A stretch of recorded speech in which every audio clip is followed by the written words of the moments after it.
इथे पण तूप असं या पण साईडला असं लावून घ्यायचं। तुम्ही जेवढं तूप पुरणपोळीला लावलं तेवढी पुरणपोळी आपली खायला छान मस्त टेस्टी लागते आणि चव तर त्याची खूप छान लागते।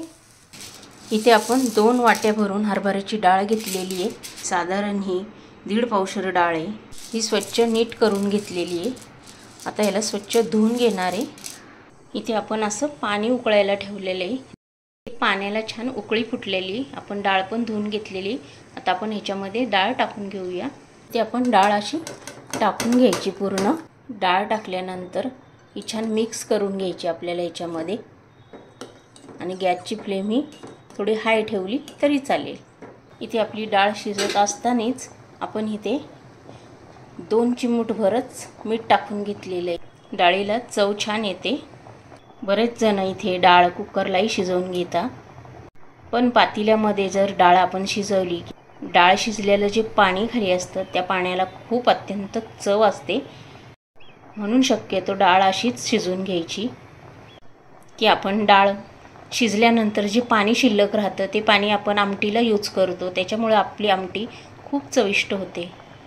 डाळ शिजत असताना जो फेस येतो तो आपण इथे काढून टाकायचा। हे बघा इथे मी हा जो फेस आलेला आहे तो काढून घेतलेला आहे। त्याचप्रमाणे तुम्ही असा आलेला जो फेस असतो तो असा काढून घ्यायचा। इथे डाळ शिजेपर्यंत आपण पुढची तयारी करून घेऊया। गूळ चिरून घेऊया। इथे आपल्याला डाळ शिजायला अर्धा पाऊण तास तरी लागेल, म्हणजे 40 ते 45 मिनिटं लागेल। जर डाळ शिजताना आपल्याला वाटलं की याला पाणी पातेल्यामध्ये कमी पडतंय तर इथे तुम्ही बघू शकता मी ताटामध्ये पाणी ठेवलेलं आहे। ते पाणी गरम होतं तेच आपल्याला ह्याच्यामध्ये ओतून घ्यायचं आहे। इथे शक्यतो गार पाण्याचा वापर करायचा नाही। आता इथे पाणी ताटामधलं छान गरम झालेले, आपण ह्याच्यामध्ये हे ओतून घेऊया। पुन्हा लागणार असेल तर इथे असंच पाणी ठेवून घ्यायचं। डाळ इथे छान शिजल्या गेलेली आहे आणि डाळीचं पाणी पण तुम्ही बघू शकता, मस्त या डाळीचा अर्क या पाण्यामध्ये छान उतरल्या गेलेला आहे। हे बघा इथे मस्त अशी छान शिजल्या गेलेली आहे। इथे आपण हे डाळीचं पाणी इथे गाळून घेणार आहोत। हे आपण गाळून घेतलेलं आहे, हेच पाणी आपण आमटीला यूज करणार आहोत। इथे आपण पुन्हा गॅस चालू केलेला आहे। थोडंसं काही जे पाणी असेल ते आटून घेणार आहोत। मी इथे 1.5 वाटी गूळ चिरून घेतलेला आहे, तो याच्यामध्ये मी इथे टाकून घेत आहे। याच्यामध्ये छान मिक्स करून घेऊया। इथे गॅसची फ्लेम ही मीडियमच ठेवायची।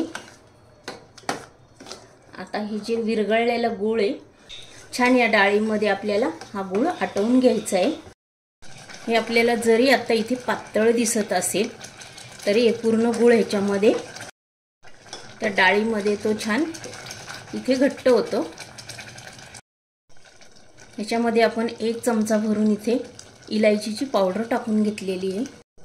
इथे जायफळ आणि सुंठ ह्याची पावडर करून टाकलेली आहे। आता इथे घट्ट व्हायला सुरुवात झालेली आहे।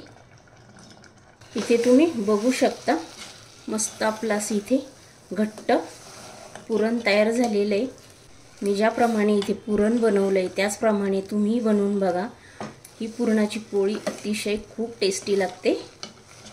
इथे पूर्ण असा आपला सेपरेट पातेल्यापासून गोळा तयार होतोय, याचा अर्थ आपलं इथे पुरण झालेलं आहे।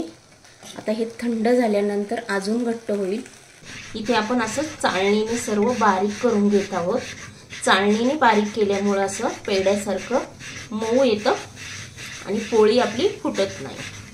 आता आपण इथे पुरणपोळीचं पीठ भिजवून घेणार आहोत। इथे आपण चवीनुसार थोडंसं मीठ टाकून घ्यायचं। इथे मी 2 चिमूट भरून हळद घेतलेली आहे, त्याच्यामुळे आपल्या पोळीला पुरणाच्या पोळीला कलर छान येतो। मिक्स करून घेऊया। मीठ हळद या पिठाला छान लावून घ्यायची आपल्याला। इथे मी थोडं पाणी टाकून आता ही कणिक भिजवून घेणार आहे। आपलं पीठ छान मळून झालेलं आहे। आता आपण ह्याला थोडंसं तेल लावून एक 15-20 मिनिटं ठेवणार आहोत। तुम्ही मळताना हवं तर ह्याच्यामध्ये थोडंसं तेल पण टाकू शकता। इथे मी थोडंसं तेल टाकून घेतलेलं आहे। आता आपण ह्या तेलामध्ये ह्याला छान मळून घेणार आहोत। मळून झाल्यानंतर ह्याच्यावर मी कॉटनचा पातळ रुमाल झाकून एक जेवढा आपल्याकडे वेळ असेल कमीत कमी आपण हे 15-20 मिनिटं तरी ठेवलं पाहिजे। बरेच जण काय करायचे पूर्वी पाट्यावर असे पीठ छान असे थापटून घ्यायचे, त्यामुळे पोळी आपली इथे छान अशी मऊ होते। आता एक 2-3 मिनिटं मी असंच ह्याला धपाटे घालून घेणार आहे। इथे मस्त असं पेड्यासारखं आपले इथे पीठ मऊ झालेलं आहे। इथे आपण अशी गोल गोल वाटी करून घ्यायची, ज्याप्रमाणे आपण मोदकाला करतो त्याप्रमाणे। इथे आपली वाटी अशी तयार झालेली आहे। वाटीमध्ये आपण हे मिश्रण टाकून घ्यायचं आणि पूर्ण आपण असं ज्याप्रमाणे मोदक बनवतो ना त्याचप्रमाणे असं प्रेस करत करत आपल्याला पुरण आत टाकायचं। हे जे कणिक आहे ना ते वरती उचलून घ्यायचं। हे बघा इथे असं पूर्ण आपण इथं ह्याचं वरती जे आलेलं असतं ते एक्स्ट्रा काढून टाकायचं। हे असं प्रेस करून घ्यायचं आपण हातावर की पूर्ण लाटताना आपण हे पुरण गोल सर्व पुरणपोळीला पसरल्या जाईल। त्यानंतर इथे थोडंसं असं पीठ टाकून घ्यायचं। इथे पण मी थोडं पीठ लावून घेतलं आणि त्यानंतर इथे आपण सावकाश अशी पुरणपोळी लाटून घ्यायची, फुटू नये ह्याची काळजी घ्यायची आपण जरा। अशी एकसारखी इथे पोळी लाटून घ्यायची आपल्याला। वाटलं तर थोडंसं इथे पीठ तुम्ही लावू शकता। इथे आपली पोळी आता छान लाटून झालेली तुम्ही बघू शकता। इथे सर्व बाजूनी आपलं पुरण छान पसरलं गेलेलं आहे।